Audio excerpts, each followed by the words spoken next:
नमस्कार, बहुत स्वागत है आपका। न्यूज़ 18 का डिजिटल प्लेटफॉर्म देख रहे हैं आप। मैं हूं आपके साथ सृष्टि शेखर। आज के युग में हम अक्सर देखते हैं हर जगह डेवलपमेंट हो रहे हैं, लेकिन वहीं कहीं ना कहीं डेवलपमेंट के पीछे डिस्ट्रक्शंस भी देखने को मिलते हैं। कहीं आग लगती है, कहीं बड़ी बड़ी बिल्डिंग्स तो हम बना लेते हैं, लेकिन उन बिल्डिंग्स में सेफ्टी का ध्यान रखना भूल जाते हैं। और इसी के साथ कई सारी ऐसी चीज़ें होती हैं जो खुद हमें अपनी सेफ्टी का ख्याल रखना पड़ता है, लेकिन कुछ कम समझ की वजह से हम वो सेफ्टी का ख्याल नहीं रख पाते।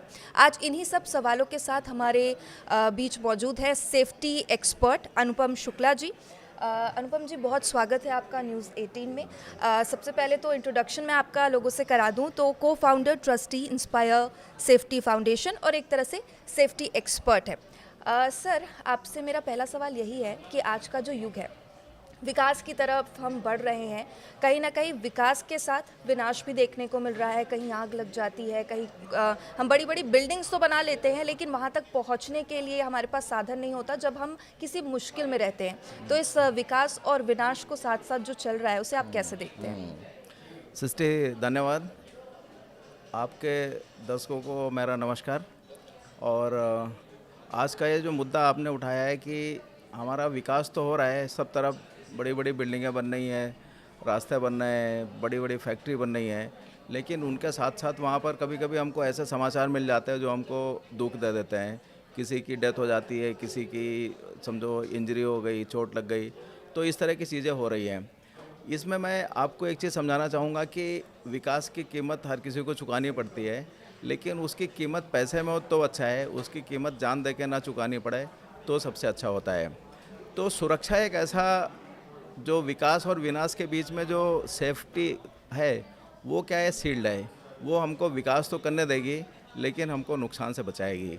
तो मेरा सबको सजेशन ये रहता है कि आप जब सेफ्टी को फॉलो करेंगे, सेफ्टी अपने दिमाग में रखेंगे और हमेशा उसका पालन करेंगे, तो इस तरह की दुखद समाचार और इस तरह की दुर्घटनाएं होने से हम खुद को बचा सकते हैं, अपने सोसाइटी को बचा सकते हैं, और अपने देश का जो बहुत बड़ा एक जीडीपी का हिस्सा है, वो मतलब ये दुर्घटनाओं की वजह से चला जाता है, उसको भी हम लोग बचा सकते हैं। तो आज जब हम लोग इस पर डिस्कशन करेंगे तो उस पर बहुत सारी चीज़ों को समझेंगे कि किस तरह से हम ये सब नुकसान जो हो रहा है, जो अनएक्सपेक्टेड नुकसान हमारे पास आ जाता है, उसको किस तरह से बचाया जा सके और हमको विकास का असली फ़ायदा किस तरह से होगा। बिल्कुल। अनुपम जी, आपने लोगों को समझा दिया कि आज का टॉपिक हमारा क्या रहता है। मैं सबसे पहले शुरुआत करूंगी, चूँकि गर्मी के दिन में हम अक्सर देखते हैं आग लगने की घटनाएं सबसे ज़्यादा देखने को मिलती है। और अभी तो फ़िलहाल के दिनों में बहुत सारी ऐसी घटनाएं हैं जिसमें कई लोगों ने अपनी जान गंवाई है, चाहे वो दिल्ली के मालवीय नगर की घटना हो या लखनऊ में आग लगा। अभी नोएडा में एक बहुत बड़ी बिल्डिंग में आग लग गई थी और फिर बाद में हमें ये देखने को मिला था, फायर ब्रिगेड की गाड़ियां तो वहाँ पहुंची, लेकिन वो बिल्डिंग इतनी ऊपर थी कि हम पानी भी नहीं पहुंचा पा रहे हैं। मालवीय नगर में रोड इतने सकड़े हैं कि फायर ब्रिगेड की गाड़ियां समय पर वहाँ घुस नहीं पा रही हैं। तो ये जो अग्निशमन विभाग होता है या आप लोग वहाँ पर पहुँचते हैं, किस तरीके से कॉल टाइम होता है, किस तरीके से व्यवस्थाएं उसके लिए होती है? इसमें मैं दो तीन चीज़ें बहुत समझने वाली और बहुत ज़रूरी हैं। एक तो क्या है कि सरकार ने हमारे लिए कानून बनाए हुए हैं सुरक्षा को लेके, फायर सेफ्टी को लेके, सोसाइटीज़ के लिए भी, हॉस्पिटल के लिए भी, स्कूल्स के लिए भी, सबके लिए कानून तो है। लेकिन जो जब एक्सीडेंट होता है, जब दुर्घटना होती है, तो उससे बचने के लिए और नुकसान ना होने पाए उसके लिए हमको कुछ काम करने पड़ेंगे। सबसे ज़रूरी चीज़ समझने की ये है कि जो हमारे पास फायर सेफ्टी डिपार्टमेंट है, फायर डिपार्टमेंट है, जो हम लोग कॉल करते हैं, तो ये एक डिपार्टमेंट ऐसा डिपार्टमेंट है कि जहां आप कॉल करोगे तो वो लोग रिस्पॉन्ड करेंगे ही करेंगे। कोई आज तक, मतलब मैंने तो पचासों डिपार्टमेंट, मतलब फायर सेफ्टी के पचासों स्टेशन पे मैंने काम किया है, तो इनके पास एक भी कॉल ऐसा नहीं होगा कि आप फ़ोन करो और ये लोग ना आएंगे ज़रूर, लेकिन जब तक ये आएंगे तब तक नुकसान इतना ज़्यादा हो पाता है कि उसका जो नुकसान है उसकी भरपाई मुश्किल हो जाती है। तो जो फायर सेफ्टी है उसमें से जो प्रिवेंशन है वही एक अच्छा उपाय है। आप जितना प्रिवेंट कर सकते हो उतना प्रिवेंट करो, और जब फायर हो जाएगी तो फिर बचने का नुकसान बहुत, मतलब बचने के चांसेस बहुत कम होते हैं। ऐसे केस में मैं आपको बताऊंगा कि अगर समझो कभी आप फायर ट्रैप में फंस जाते हैं, तो सबसे पहले आप सुरक्षित जगह पर जाने की कोशिश कीजिए। जितनी जल्दी सुरक्षित जगह पर पहुंच जाएंगे उतना आप सेफ रहेंगे। आप बाकी की चीज़ों में मत पड़िए कि मैं कुछ निकाल लूँ, सामान निकाल लूँ, मेरा कुछ कीमती सामान आ रखा है, या मैं कुछ करके ले जाऊँ, या मैं इससे लड़ सकती हूँ या लड़ सकता हूँ। आप ये मत करने की कोशिश कोशिश कीजिए। अनटिल अनलेस आप फायर प्रोफेशनल और आप ट्रेंड हैं तब तो आप इसमें कुछ कर सकते हैं, और नहीं तो फिर ये इतनी जल्दी घटनाक्रम बदल जाता है कि आपको उसको बचने के लिए चांसेस बहुत कम होते हैं। अच्छा, आजकल के सिचुएशन में क्या है कि टेम्परेचर बहुत बाहर गर्मी के सीज़न बढ़ में तो चुका बहुत है, ज़्यादा हाँ। हो जाता है। लोग क्या करते हैं, एसी को या समझो अपने घरों में जो भी सामान होता है उसको एकदम ठंडा करने की कोशिश करते हैं, तो बाहर का जो टेम्परेचर है और जो अंदर का टेम्परेचर है उसमें डिफरेंस बहुत बड़ा हो जाता है। मशीनों की भी एक कैपेसिटी होती है, मशीन उससे ज़्यादा काम करने की क्षमता में नहीं हो पाती है। अगर समझो 1-2 घंटे मशीन चली तो उसको थोड़ी देर के लिए ब्रेक भी देना चाहिए, वो ठंडा हो जाएगा तो फिर से काम करेगा। लेकिन ठंडा करने वाली मशीन ही इतनी गर्म हो जाती है कि फिर वो काम नहीं कर पाती है, और फिर कभी ऐसी में कंप्रेसर ब्लास्ट हो जाता है, कभी इलेक्ट्रिकल शॉर्ट सर्किट हो जाता है, इलेक्ट्रिकल ओवरहीट हो जाता है, और उसकी वजह से इस तरह की घटनाएं हो जाती हैं। तो मेरा बोलने का मतलब ये है कि आप सेफ्टी को भी पहले समझने की कोशिश कीजिए कि मशीन के साथ भी सेफ्टी लगी हुई है। जैसे मशीन है तो मशीन भी तो जब सेफ़ कंडीशन मिलेगी तभी काम करेगी ना। मशीन की काम करने की कंडीशन ही अनसेफ हो गई तो अब तो वो सेफ्टी रखेगी नहीं, और फिर जब वो मशीन खुद सेफ नहीं है तो फिर आप भी सेफ नहीं है, फिर उसमें इस तरह की समस्या खड़ी हो जाती है। फायर होना एक बहुत कॉमन चीज़ है। जब किसी चीज़ का टेम्परेचर ज़्यादा हो जाएगा फिर वो धीरे धीरे डिसइंटीग्रेट होना शुरू हो जाती है, हीट जनरेट होगी, उसमें धुआं उठेगा, सुलग जाएगी और फिर आग पकड़ लेगी, और जब एक बार आग लग गई तो टेम्परेचर बढ़ जाता है, फिर वो टेम्परेचर कंटिन्यूस बढ़ता रहता है, और फिर वो जो चीज़ कोई मुश्किल जलना होती है बाद में फिर बड़ी आसानी से जलना शुरू हो जाती है और नुकसान हो जाता है।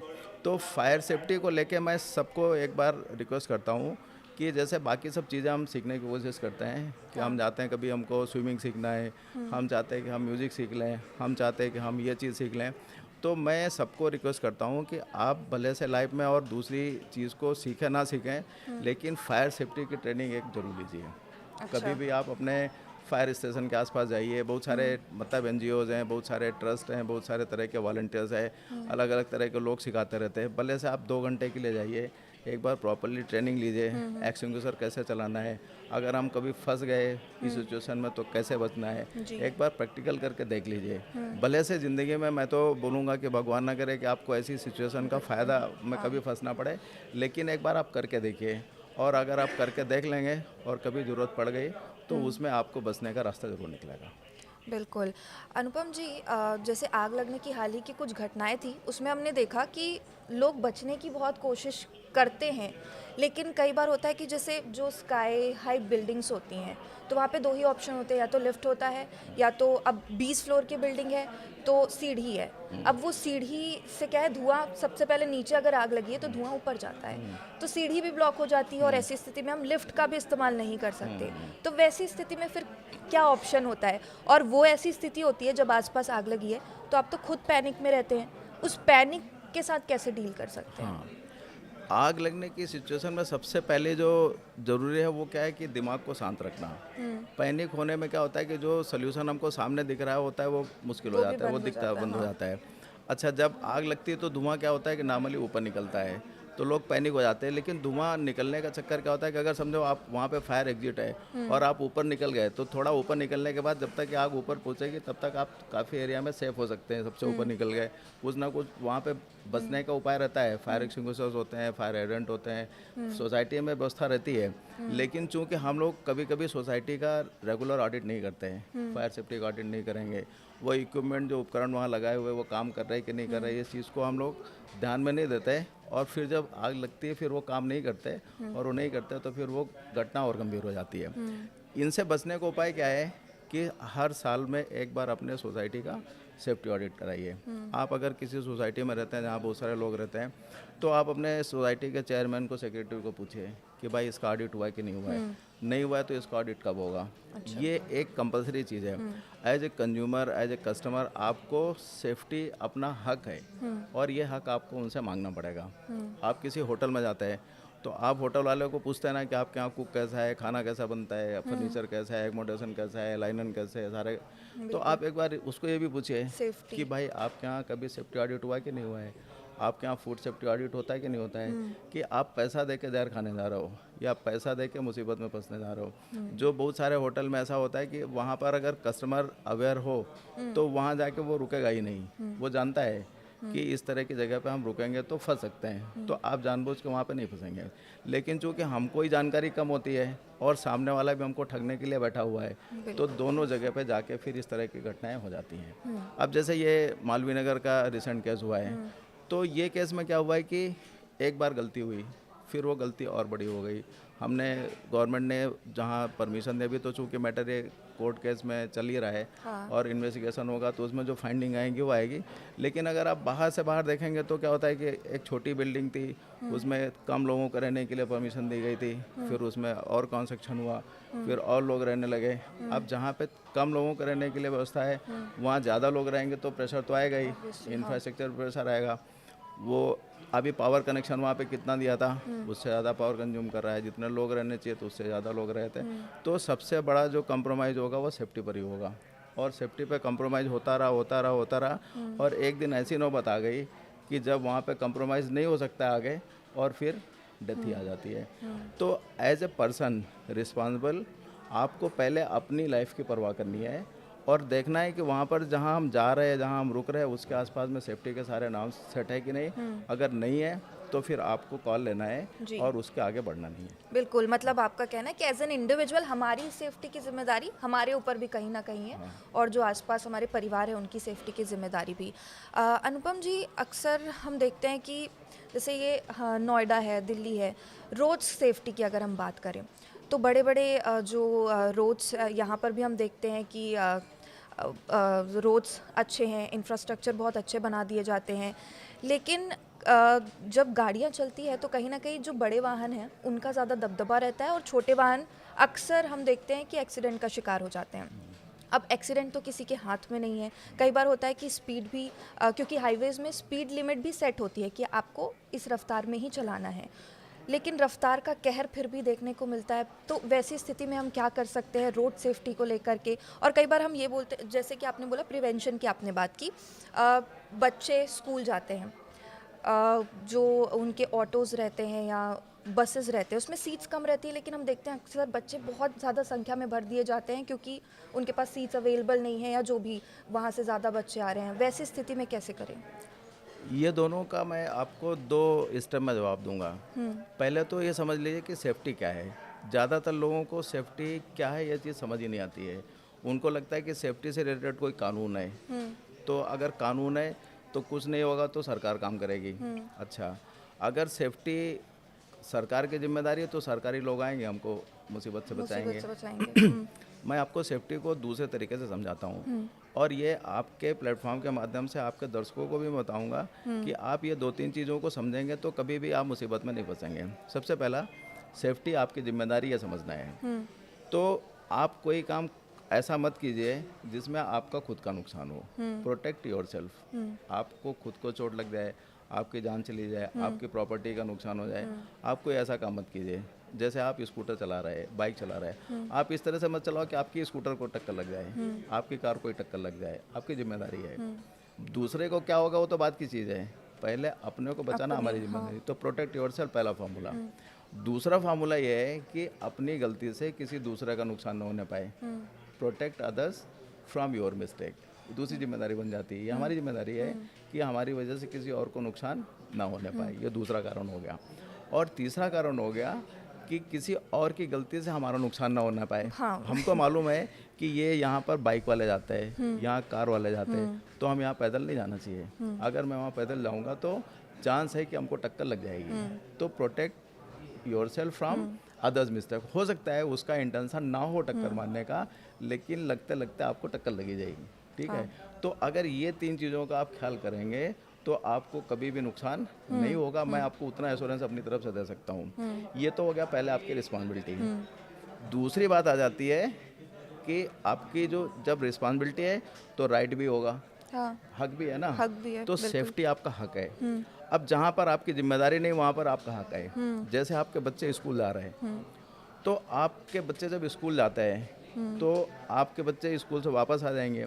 आप उनको पूछोगे कि भाई आज टीचर ने क्या सिखाया, मैथ्स में क्या सिखाया, हिस्ट्री में क्या सिखाया, केमिस्ट्री में क्या सिखाया, फिजिक्स में क्या सिखाया, टीचर ने पीटी में क्या सिखाया। आप सब पूछते हो। आप एक बार उसको ये भी पूछो कि आपका जो बस ड्राइवर है या ऑटो ड्राइवर, उसने सिग्नल तो नहीं जम किया।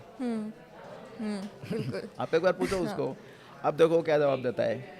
अगर वो बोलता है कि नहीं इसने जम किया था, तो आप बोलोगे अच्छा अच्छा जम किया था, कोई बात नहीं है। अब आप यहाँ पे कंप्रोमाइज़ कर गए। क्या कंप्रोमाइज़ कर गए? सेफ्टी कंप्रोमाइज़ कर गए। आपने उस समय क्या करना चाहिए, आप वापस बच्चे की डायरी लेके उस पर लिखिए कि माई किड हैज़ मतलब inform that the auto driver is jumping signal, और ये उनके टीचर को बताओ। और टीचर को बोलो कि प्रिंसिपल को बुलाओ। प्रिंसिपल को बोलिए कि वो ऑटो यूनियन के या जो बस टैक्सी यूनियन वाले हैं उनके ड्राइवर को बताओ। अगर ये प्रोसेस जो मैं अभी बता रहा हूँ ये सारे स्कूल के पेरेंट्स अपने बच्चों के साथ कल से करने लगे, तो मैं जिम्मेदारी लेता हूँ कि अगले साल एक भी बच्चे का एक्सीडेंट नहीं होगा। क्यों नहीं होगा? क्योंकि ड्राइवर अलर्ट हो जाएंगे कि पेरेंट्स आपको देख रहे हैं। आप अपने बच्चे की सेफ्टी कंप्रोमाइज़ खुद कर लेते हैं। क्यों? क्योंकि आपको लगता है कि बच्चे की सेफ्टी की जिम्मेदारी ऑटो ड्राइवर की है। आपके बच्चे की जो जिम्मेदारी है वो बस ड्राइवर की है, या बच्चे की तो टीचर की है, और नहीं तो प्रिंसिपल की है और स्कूल की है। मैं सच बोल रहा हूँ, इनमें से किसी की भी नहीं है। सबसे पहले जिम्मेदारी आपके बच्चे की आपकी है। आप उसको पूछिए। और अगर आपके बच्चे की सेफ्टी कोई कंप्रोमाइज़ कर रहा है तो आपको हक है कि सबसे पहले आप आवाज़ उठाइए। टीचर को लिखिए, प्रिंसिपल को लिखिए, न्यूज़ चैनल को बोलिए, सीएम को ट्वीट किया। आजकल तो ट्विटर है। आप एजुकेशन मिनिस्टर को ट्वीट कर दो ना कि स्कूल ड्राइवर चल रहे हैं। आप कुछ भी कर सकते हो। आपको जब करने जाएंगे तो इसका इज द लिमिट, कुछ भी कर सकते हैं। लेकिन वो क्यों नहीं करना चाहते हैं? क्योंकि हमको यह लगता है कि ये जिम्मेदारी किसी और की है। ये जिम्मेदारी आपकी है। मैं आपको एक बार फिर बता रहा हूँ। और पहला कदम आपका ही सेफ्टी की तरफ बढ़ेगा, फिर बाकी दुनिया आपकी तरफ चल के आएगी। आप अपने जब बच्चे की डायरी में लिखेंगे कि हमारा ऑटो ड्राइवर या बस ड्राइवर या सिग्नल जम करता है, तो टीचर भी एक्शन लेगी, प्रिंसिपल भी एक्शन लेगी, बस का मालिक भी ड्राइवर के ऊपर एक्शन लेगा, आरटीओ भी एक्शन लेगा, गवर्नमेंट भी एक्शन लेगी। लेकिन चूंकि आप नहीं उठा रहे, इसके लिए बाकी कोई एक्शन नहीं ले रहा है। तो मैं आपको ये बताना चाहता हूँ कि सेफ्टी में पूरी सरकार, पूरी दुनिया आपके साथ है। सिर्फ आप अपना कदम है कि सेफ्टी की तरफ बढ़ाइए। बिल्कुल। अनुपम जी, आपने बस और ऑटो ड्राइवर्स की बात की। मैं एक इंसिडेंट आपके साथ ये शेयर करना चाहूँगी, उसका जवाब भी मुझे आपसे चाहिए होगा। एक बार क्या हुआ था कि मैं कैब से हॉस्पिटल जा रही थी। अब मैं पीछे बैठी हूँ, जैसे यूजुअली हम कैब बुक करते हैं, हम पीछे बैठते हैं, हम जा रही हूँ।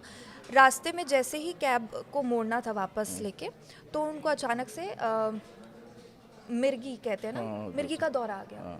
अब वो गाड़ी चला रहे हैं, गाड़ी ऑन है, और वो डिसबैलेंस हो गई। अब मुझे उस टाइम समझ नहीं आया, मैं खुद पैनिक में थी कि ये क्या हो रहा है, और अचानक गाड़ी क्या हो रही है और इनको क्या हो रहा है। तो कई बार ऐसा होता है कि मैंने अक्सर देखा है, जैसे हम कोई खबर पढ़ते हैं तो बस जो ड्राइवर है उनकी आई साइट या तो कमज़ोर होती है, या तो कुछ ऐसी नींद की झपकी लग गई, इसलिए बहुत सारे एक्सीडेंट्स होते हैं। कई बार ऐसा होता है कि वो फिजिकली फिट नहीं होते। लेकिन हम देखते हैं कि जो ये ड्राइवर्स जैसे कि लोग हैं, आमतौर पर ये गरीब तबके के लोग होते हैं। वो अगर अपनी बीमारियां, अपनी कमज़ोरियां बता दे तो उनकी नौकरी जाने का भी खतरा है। लेकिन कहीं ना कहीं जब हम जो जैसे ड्राइवर या वॉचमैन जैसे एम्प्लॉयमेंट की बात करते हैं, तो हम बस देखते हैं कि उसके लिए कोई वो नहीं है कि आपको इतना पढ़ा लिखा होना चाहिए, या उसके लिए कोई मेजर नहीं है कि आप यहाँ तक ही फिट होगे। तो आपको क्या लगता है कि उन सब ये भी जॉब तो इम्पॉर्टेंट है ना, क्योंकि वहाँ पर भी तो अगर आपकी हेल्थ ठीक नहीं है या कहीं आप की आई साइट नहीं है, आप गाड़ी चला रहे हैं, तो क्या लगता है कि इंडिया में इन सब चीज़ों की कमी है कि ये सब जॉब के लिए भी एक दायरे सेट होने चाहिए और एक फिज़िकली फिट होना चाहिए, तो उसकी कमी या एजुकेशन की कमी? नहीं सृष्टि, मैं इस चीज़ को दूसरे तरीके से समझना चाहता हूँ। हिंदुस्तान में कोई भी मतलब इतना काम है ना, ड्राइवर्स इतने चाहिए, इतने वॉचमैन चाहिए, इतने, और लोग अच्छा पैसा भी देने को तैयार हैं। कोई ऐसा नहीं कि पैसा देना नहीं चाहता है। ये दोनों भी मिथक हैं। मैं इसके मतलब फेवर में ज़्यादा नहीं बात करना चाहता हूँ। लोग अच्छे लोगों को पैसा देना चाहते हैं। प्रॉब्लम क्या है कि हम अपनी प्रॉब्लम को बताना नहीं चाहते हैं। जैसे हमको आँख की प्रॉब्लम है तो मैं डॉक्टर के पास जाके इलाज नहीं कर पाऊँगा। ऐसा नहीं कि सब इलाज महंगे हैं। सरकारी अस्पतालों में जाएंगे तो आपको कम पैसे में भी इलाज हो जाता है। सबसे बड़ा कारण होता है हमारी कंप्रोमाइज़ करने की टेंडेंसी, नेगलेक्ट करने की। अरे ठीक है, हमको आई साइट है, एक दिन में ख़राब नहीं होती है, धीरे धीरे ख़राब होने से अपने लोगों को लगता है अच्छा ठीक है अभी तो थोड़ा दिख रहा है, अभी तो कोई प्रॉब्लम नहीं, अभी यहाँ तक दिख रहा है, वहाँ तक, और बाद में ऐसा एक लेवल आ जाता है कि जहाँ पर हम ज़्यादा समस्या में फंस जाते हैं और उसको ठीक करना मुश्किल हो जाता है। तो prevention is the best medicine, पहले ही लेवल पे प्रिवेंशन, करना हाँ। चाहिए।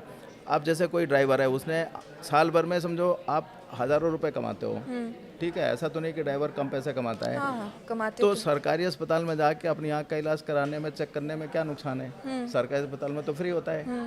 एक बार साल भर में जाए, 1 घंटे का टाइम लगेगा, आँख चेक करके आ जाएगा। नहीं जाता है, क्यों नहीं जाता है? क्योंकि उसको लगता है कि हमारी इसकी कोई ज़रूरत नहीं है, जबकि उसको कमाना खाना तो ड्राइविंग करके ही है ना। तो ये जो नेचर है वो क्या है ना, कंप्रोमाइजिंग नेचर है। एज ए कस्टमर हमारे पास जिम्मेदारी है, जब भी हम कैब में बैठे हैं, आप ड्राइवर को पूछो कि भाई तूने मेडिकल टेस्ट कराया कि नहीं कराया कभी, तुम्हारा साल भर का टेस्ट है कि नहीं है। अब आप वो कैब में जाते हो तो नीचे ड्राइवर का फीडबैक लिखते हो, ये 5 स्टार ड्राइवर है, 3 स्टार ड्राइवर है। आप उसके फीडबैक में लिखो कि ये ड्राइवर ने मेडिकल चेकअप 5 साल से नहीं चलाया है, तो कैब ऑपरेटर वो मेडिकल चेकअप कराएगा। उनके लिए तो कंपलसरी है। As an employer they are bound to check get the medical test done. क्योंकि हम डिमांड नहीं करते तो हमको मिलता नहीं है। आप अगले बार अपने दोस्तों को ही बता दो ना, अपने दर्शकों को ही बता दीजिए कि जब भी वो कैब में बैठेंगे, आप कैब वाले से पूछो कि भाई तुम्हारा मेडिकल चेकअप हुआ कि नहीं हुआ है, कब किया था। तो वो ज़रूरी भी तो नहीं है कि वो उस टाइम पे सच बोले आपको। हाँ ठीक है, सच नहीं बोलेगा तो आप उस पे लिख दो कि मैंने इसको पूछा था। आप फीडबैक लिखते हो ना ड्राइवर का, हाँ, तो कॉम्प्लीमेंट में लिख दो कि I asked the driver for the medical checkup, he said yes it is done, please operator verify whether it is done और नॉट। समझ गया? आप एक बार ये करके तो देखिए। जब आप एक बार, मतलब वैसा बोलते हैं ना कि आसमां में सुराग नहीं हो सकता, एक पत्थर तो तबीयत से उछालो यारो। आप एक बार करके तो देखिए, क्योंकि हो सकता है कि आपके करने से आपके टाइम में, जैसे आपने इंसिडेंट बताया कि उसको मिर्गी आ गई और प्रॉब्लम हो गई, आपसे पहले आने वाले पैसेंजर अगर ये ड्राइवर को 4 बार पूछ लेते हैं कि तुम्हारा कोई मेडिकल बैकग्राउंड तो नहीं है, और आपके आने वाले पैसेंजर 4 लोग उसका फीडबैक दे देते हैं कि इसका मेडिकल चेकअप नहीं हुआ है, तो शायद ये सिचुएशन में आप नहीं फंसती थी। तो किसी और ने नहीं किया, आप फंस गए। आप नहीं करेंगे कोई तो और आपके फंस जैसा जाएगा। और कोई और फंस जाएगा। तो इसके लिए मैं तो आपसे रिक्वेस्ट करूंगा कि चाहे स्कूल को, चाहे होटल को लेकर, जहाँ भी आप सर्विसेज एंजॉय कर रहे हैं, आप उससे सेफ्टी से रिलेटेड एक सवाल ज़रूर पूछिए, एक सवाल, और ज़्यादा मत पूछिए। उसके ऊपर आपको चूँकि सेफ्टी एक्सपर्ट नहीं है तो आप बहस भी नहीं कर सकते। कोई बात नहीं, बहस करना हमारे ऊपर छोड़ दीजिए। आप एक सवाल पूछिए कि भाई मैं होटल में गई और इसके पास में फायर ऑडिट का रिपोर्ट हमको नहीं मिला, आप वो रिपोर्ट पर डाल दीजिए। गूगल रिव्यू करते हैं, आप गूगल रिव्यू पर डाल दीजिए। आप डालो तो और ये डालने के बाद जो रिजल्ट होगा वो देख लेंगे क्या होता है। पर आप ये शुरुआत कर दीजिए। अपने दर्शकों को भी मेरी तरफ से अपील कर दीजिए, मैं तो कर ही रहा हूँ कि आप कैब इस्तेमाल करते हैं, ड्राइवर को हेल्थ के लिए पूछिए, ड्राइवर ने कैसे ड्राइविंग की वो लिख दीजिए। ठीक है, होटल में गए, फूड सेफ्टी का लाइसेंस है कि नहीं आप लिख दीजिए, फायर सेफ्टी का ऑडिट हुआ कि नहीं लिख दीजिए। सोसाइटी में अपने सेक्रेटरी चेयरमैन को पूछिए कि भाई इसका ऑडिट कब हुआ है और कब होगा, ये सेफ्टी ऑडिटर। और ऐसा नहीं कि साल भर में ऑडिट होगा, आप उसको बोलो, मैं तो बोलता हूँ कि ऑडिटर को 1 महीने में बुला के ऐसे ही घुमा लो, समझ गया। उसके लिए जो 100-200 रुपये का कंट्रीब्यूशन आएगा मैं देने को तैयार हूँ। तो अगर आपको थोड़ा पैसा दे के और सुकून और सेफ्टी मिल रही है तो मेरे हिसाब से ये कोई डील बुरी नहीं है। बिल्कुल बिल्कुल, उसके बाद क्योंकि जान पर बात आ जाती है। बिल्कुल आप ठीक कह रहे हैं। अनुपम जी, एक चीज़ और, जैसे कि मैं रोड्स की पहले बात कर रही थी, तो अक्सर ये होता है कि अब फ्लाईओवर्स बहुत सारे बने होते हैं, बड़े बड़े हाईवेज़ हैं, तो जो अक्सर हम ड्राइव करते हैं, इतने सारे रास्ते याद करना पॉसिबल नहीं होता, लोग गूगल मैप का सहारा लेते हैं। कई बार ऐसा होता है कि गूगल मैप देखते देखते हम कहीं किसी और रास्ते में चले गए, फ्लाईओवर्स में इधर उधर, क्योंकि वो भी ढंग से कभी कभी बता नहीं पाते, उसकी वजह से बहुत सारे एक्सीडेंट्स होते हैं। तो क्या लगता है कि ये जो रोड सेफ्टी को लेकर है, एजुकेशन भी एक ज़रूरी है, क्योंकि हम क्या होता है कि हम प्रोडक्ट तो बना देंगे, जैसे आजकल के ज़माने में बहुत सारे प्रोडक्ट्स आ रहे हैं, एसी फ्रिज तो जाने दीजिए, उसके अलावा भी जिसमें कई बार हम देखते हैं ब्लास्ट हो जाता है ओवर हीटिंग की वजह से, प्रोडक्ट बना देते हैं, प्रिकॉशंस भी उसमें लिख दिए जाते हैं, लेकिन एज अ कंज्यूमर हम हमेशा उस प्रिकॉशंस को पढ़ते नहीं हैं। हमको बस पता होता है कि कैसे ऑन होगा, कैसे ऑफ होगा, कैसे हमारा काम उससे निकल जाएगा। तो कहीं ना कहीं एजुकेशन की भी कमी आपको लगती है इन सब चीज़ों में, कि बेसिक से हमें स्टार्ट करना चाहिए और स्कूलों में भी ये सारी चीज़ें होनी चाहिए, बच्चों को शुरू से सिखाना चाहिए? ये देखिए क्या होता है, हमारे ज़माने में एक बात होती थी, दादाजी और नाना जी बोलते रहते थे, पढ़े होना ज़रूरी नहीं है, कड़े होना ज़रूरी है। मतलब पढ़ाई के साथ साथ स्किल होना आपको स्किलफुल ज़रूरी होना है। ज़रूरी है। अब वो स्किल क्या होती थी, आज के ज़माने में तो ये नया वर्ड आ गया, हम देख रहे हैं कि स्किल स्किल स्किल। ये पहले पुराने ज़माने में स्किल जैसा कुछ नहीं होता था। आप काम करो और बस वो सीख जाओ, और वो इतना आप मास्टर हो जाओगे कि आपको कुछ लगता ही नहीं था कि कोई चीज़ भी है। अब क्या हुआ, उसको हम सिखाना चाह रहे हैं, उसको बताते हैं कि नहीं नहीं आप स्किल सीख लो। जैसे अभी बोलते हैं कम्युनिकेशन स्किल सीखो, प्रेजेंटेशन स्किल सीखो। ये कुछ नहीं दी, ये आपका लाइफ स्टाइल है, किस तरीके से आप बात करते हो, किस तरीके से रहते हो, किस तरह से अपने आप को सामने वाले को प्रेजेंट करते हो, ये आप उसको बताते हैं this is the presentation skill. ऐसे ही ये नॉर्मल लाइफ में लाइफ स्किल्स की भी ज़रूरत आ गई। आप गूगल तो यूज़ कर रहे हो, लेकिन गूगल कहाँ जा रहा है? अब नॉर्मली आजकल क्या हो गया कि आपने गूगल लगा लिया और खाली गूगल पे देखते रहते हैं। और ये मैंने एक टेंडेंसी देखी लोगों की, जिस रास्ते से वो लोग रोज़ आते जाते रहते हैं, उनको उस रास्ते में कौन सी जगह पे कौन से आइसक्रीम शॉप है, कौन सा पार्लर है, कहाँ पे मतलब दुकान है, कहाँ पे कौन सा शोरूम है, ये भी याद नहीं होता है। जब उनको बताओ कि यार हमको ये शोरूम अच्छा अच्छा, तो रोज़ रास्ते पे पड़ता है। तो ये क्या हुआ कि हमने टेक्नोलॉजी के चक्कर में पड़ के अपना कॉमन सेंस गिरवी रख दिया है। बिल्कुल। एंड ये जो पूरा कॉमन सेंस है ना, वो गूगल ने हाईजैक कर लिया है और हम उसके भरोसे हो गए। आप न्यूज़ में हर दिन बताएंगे कि वो गूगल से जा रहा था, उसके रास्ते से जाते जाते नाले में गिर गया, वो सड़क के नीचे चला गया, वो तालाब में गिर गया, वहाँ गिर गया।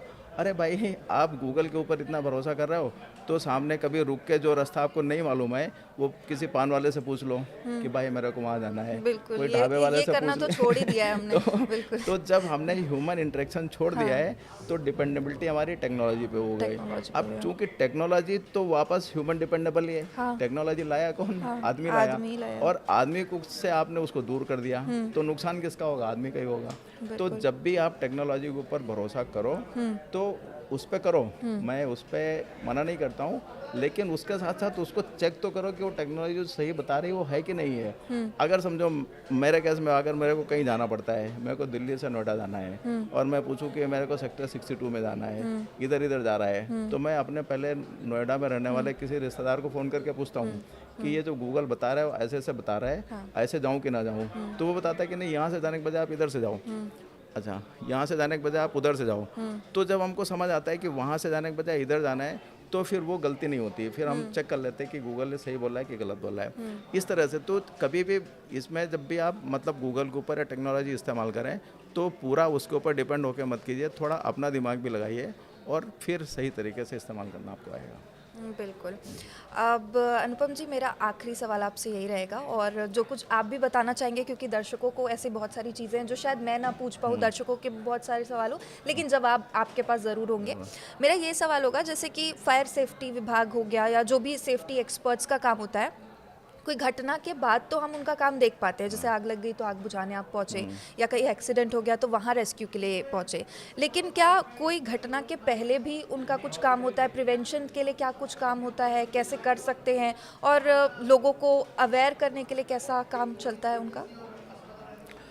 इसका मैं आपको जवाब दूंगा। अभी तक क्या था कि सरकार ने, मतलब आप सेफ्टी को देखेंगे तो दो सेक्शन होते हैं। एक जो इंडस्ट्रियल और ऑर्गेनाइज सेफ्टी का काम है, जैसे फैक्ट्रीज हो गए, केमिकल फैक्ट्री हो गए, मैन्युफैक्चरिंग सेगमेंट हो गया, प्लास्टिक फैक्ट्री हो गए, ऑयल सेक्टर की कंपनीज हो गए, या कंस्ट्रक्शन की साइट्स भी जो हैं, तो वहाँ पर गवर्नमेंट के रूल हैं, उनके कानून हैं, और वो कानून का पालन करने के हिसाब से ही वहाँ पर काम हो सकता है। अगर आप वो कानून पालन नहीं करेंगे तो फिर आपको काम करने के लिए मना हो जाएगा। लेकिन जो दूसरा सेगमेंट है, जहाँ पर जो सिविल सोसाइटी है, वहाँ भी कानून है, फायर सेफ्टी का कानून है, मोटर ट्रैफिक के लिए मोटर व्हीकल एक्ट है, यहाँ भी कानून है। लेकिन यहाँ पर कानून का पालन ना करने के लिए हमको लिबर्टी है, किया तो भी ठीक है, और नहीं किया तो जब होगा तो फिर अपने को भरना पड़ेगा। तो ऐसा यहाँ पर सेगमेंट है। तो प्रोएक्टिवली हमको सेफ्टी को अपने लाइफ स्टाइल में और अपने कल्चर में लाना पड़ेगा, ताकि ये नुकसान न होने पाए। अब ये जो प्रोएक्टिव एक्शन है ना, यही आपका बचाव है। बाद में तो दुर्घटना होने वाली है, और दुर्घटना का कारण निवारण और इन्वेस्टिगेशन हो तो गवर्नमेंट करती रहेगी। पहला वाला स्टेप आपके हाथ में है, बाकी के दूसरे और तीसरे और फिर आपके हाथ में नहीं है। तो जो पहला वाला सेक्शन है, जहाँ पर हम लोगों को एजुकेट कर रहे हैं, ट्रेनिंग दे रहे हैं, उनको सिखा रहे हैं अलग अलग तरह की एक्टिविटीज़ के थ्रू, ऐसा जो हमारा इंस्पायर सेफ्टी फाउंडेशन है, हम उसके थ्रू यही करते हैं कि स्कूल्स में, कॉलेजेस में, हॉस्पिटल्स में, अलग अलग सोसाइटी में फायर ट्रेनिंग देना, इलेक्ट्रिकल सेफ्टी की ट्रेनिंग देना, ट्रैफिक सेफ्टी की ट्रेनिंग देना, और अलग अलग एक्टिविटीज़ में उनको अपने साथ इंक्लूड करके सिखाते हैं कि सेफ्टी कोई मतलब बाहर की इंजीनियरिंग नहीं है, ये आपकी लाइफ स्टाइल है, आपके लाइफ का पार्ट है। और इसमें हम लोगों को सब इकट्ठे करके लाने की कोशिश कर रहे हैं।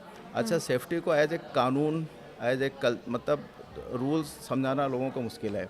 तो हम लोग क्या करते हैं, अलग अलग तरह के गाने बनाते हैं, अलग अलग तरह के मीडियम यूज़ करते हैं। तो आजकल हमने एक गाना बनाया हुआ है, काम करो अच्छा अच्छा हमार भाई मानो सुरक्षा। तो वो यूट्यूब पे और यहाँ पे चल रहा है। आपको भी मैं बताऊंगा कि आप अपने दर्शकों को सुनाना होगा ना। तो उसमें हमने ये प्रोजेक्ट किया है कि सेफ्टी तो आपको काम तो अच्छा करना है, लेकिन सेफ्टी को मानना भी ज़रूरी है। जब आप सेफ्टी मानेंगे तो आपका काम और अच्छा होगा। अच्छा, सेफ्टी मानना क्यों ज़रूरी है? क्योंकि आपके ऊपर आपकी फैमिली डिपेंड है, आपके ऊपर आपके माँ बाप डिपेंड है, आपके ऊपर आपकी प्रॉपर्टी और घर और जायदाद सब डिपेंड करती है। तो अगर आप ही नहीं रहेंगे तो आपका कुछ भी नहीं है। तो सेफ्टी आप है, और जब सेफ्टी आप फॉलो करेंगे तो ये पूरी दुनिया का आपको मज़ा भी आएगा। ये हमारा आपको बोलना रहेगा। जो दर्शक हमारे देख रहे हैं उन्हें क्या आप कुछ कहना चाहेंगे सेफ्टी को लेकर, और किस तरीके से वो अपने आप को भी एजुकेटेड रख सकते हैं, अपने आसपास के लोगों को भी एजुकेटेड रख सकते हैं? हाँ, आपके दर्शकों को मेरा एक ये अनुरोध रहेगा कि जैसे मैंने बताया कि सेफ्टी क्या है, आप 3 बातें जो मैंने पालन करने के लिए बताया कि प्रोटेक्ट योर सेल्फ, आप खुद को बचाइए, अपनी गलती से दूसरे को बचाइए, और दूसरे की गलती से खुद को बचाइए। ये 3 चीज़ों का आप हमेशा सुबह शाम ख्याल रखिए। जब भी कोई काम करने जाएं, ये तीनों बातों को 1 2 3 टिक कर लीजिए कि आपकी वजह से आपका नुकसान तो नहीं हो रहा है, आपकी वजह से किसी और का नुकसान तो नहीं हो रहा है, और किसी और की वजह से आपका नुकसान तो नहीं होने जा रहा है। ये 3 चीज़ों का ख्याल रखिए। दूसरा, जहाँ पर आपको लगता है कि आप कुछ ले रहे या कहीं जा रहे, तो सामने वाला जो सर्विस दे रहा है, जिससे आप सर्विसेज हायर कर रहे हो, आप उससे पूछो कि भाई आप जो सर्विसेज दे रहे हो वो सेफ़ है कि नहीं है। होटल में आप जाओ, होटल वाले से सेफ्टी के लिए पूछो। कैब में आप बैठो तो कैब का सर्टिफिकेट या ड्राइवर का फिटनेस सर्टिफिकेट पूछो।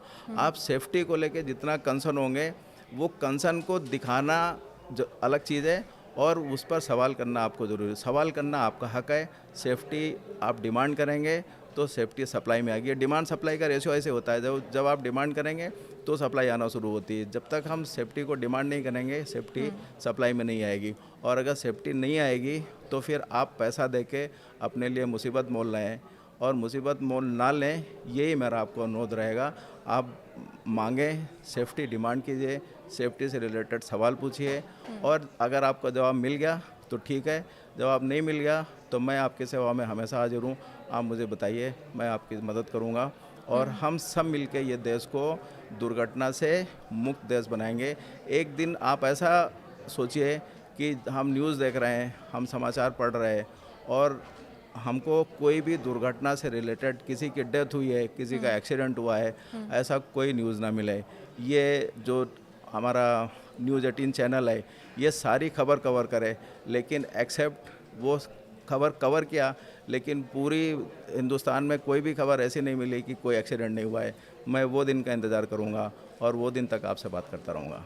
बिल्कुल, हमारा तो काम ही है लोगों तक खबरें पहुंचाना, लेकिन हम भी ऐसी खबरें नहीं पढ़ना चाहते या लोगों को बताना चाहते हैं। अनुपम जी, आपसे बात करके एक चीज़ ये समझ आई मुझे और दर्शकों दोनों को कि सिर्फ जीना नहीं, सेफली जीना बहुत ज़रूरी है, और किस तरीके से सुरक्षा, सेफ्टी हमारा बेसिक हक है, हमारा बेसिक राइट है। इसलिए बहुत ज़रूरी है अपने आप को एजुकेटेड रखना, अपने आसपास के लोगों को एजुकेटेड रखना, और सबसे बड़ी चीज़ सवाल पूछना, अपनी सेफ्टी के लिए सवाल पूछना। मेरे के हिसाब से दर्शकों के भी बहुत सारे सवालों का जवाब उन्हें मिल गया होगा।